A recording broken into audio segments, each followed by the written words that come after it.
പ്രതിഷേധങ്ങൾക്കൊടുവിൽ ഇരിട്ടി പഴയ പാലം തുറന്നു. അപകടത്തെ തുടർന്ന് പഴയ പാലം അടച്ചിട്ടത് ആഴ്ചകളായി ഗതാഗതക്കുരുക്കിന് പ്രധാന കാരണമായിരുന്നു. ഇരിട്ടി മർച്ചന്റ്സ് അസോസിയേഷന്റെ പ്രതിഷേധത്തെ തുടർന്നാണ് പാലം തുറന്നത്. കെഎസ്ആർടിസി സ്വിഫ്റ്റ് ബസ് ഇടിച്ചുകയറി അപകട ഭീഷണിയായതിനെ തുടർന്നാണ് ഇരിട്ടി പഴയ പാലത്തിലൂടെയുള്ള വാഹന ഗതാഗതം നിരോധിച്ചത്. ഒക്ടോബർ 15 പുലർച്ചെ 4 മണിയോടെ ബാംഗ്ലൂരുവിൽ നിന്ന് പയ്യന്നൂരിലേക്ക് പോവുകയായിരുന്ന സ്വിഫ്റ്റ് ബസ്സാണ് അപകടത്തിൽപ്പെട്ടത്. ഇരിട്ടി ടൗണിൽ ആളെ ഇറക്കി പയ്യന്നൂരിലേക്ക് പോകവെ നിയന്ത്രണം വിട്ട് പഴയ ഇരുമ്പ് പാലത്തിലേക്ക് ഇടിച്ചുകയറുകയായിരുന്നു. തകർന്ന പാലത്തിൽ 2 ആഴ്ച മുൻപാണ് അറ്റകുറ്റപ്പണി ആരംഭിച്ചത്.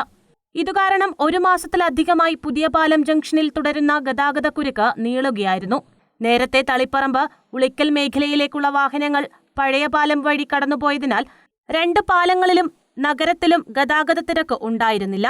പഴയ പാലം അടച്ചതോടെ പുതിയ പാലം വഴി എല്ലാ വാഹനങ്ങളും കടന്നുപോകുവാൻ തുടങ്ങിയതോടെയാണ് ഗതാഗതക്കുരുക്കിന് കാരണമായത്. കച്ചവട സീസൺ ആയതിനാൽ പഴയ പാലം പ്രവൃത്തി ഇഴഞ്ഞത് വ്യാപാരികളെ ഏറെ ബാധിച്ചിരുന്നു. ഇരിട്ടി മർച്ചന്റ് അസോസിയേഷൻ നടത്തിയ പ്രതിഷേധത്തിനൊടുവിലാണ് പഴയ പാലം ഗതാഗതത്തിന് തുറന്നുകൊടുത്തത്. ഇപ്പം നിരന്തരമായ മർച്ചന്റ് അസോസിയേഷൻ്റെയും മറ്റുള്ള സംഘടനകളിലെ ഇടപെട്ടിട്ട് അത് തുറന്നു കിട്ടിയിട്ടുണ്ട്. അതുകൊണ്ട് ഭയങ്കര സന്തോഷമുണ്ട്.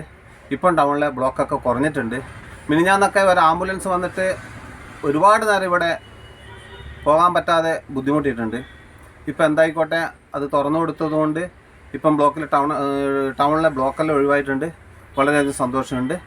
ഏതായാലും നമ്മുടെ ഇടപെടൽ അതിനെ ഗുണം ചെയ്തു എന്ന് വിശ്വസിക്കുന്നു. അധികാരികൾക്ക് അത് തുറന്നു കൊടുത്തതുകൊണ്ട് നല്ലൊരു.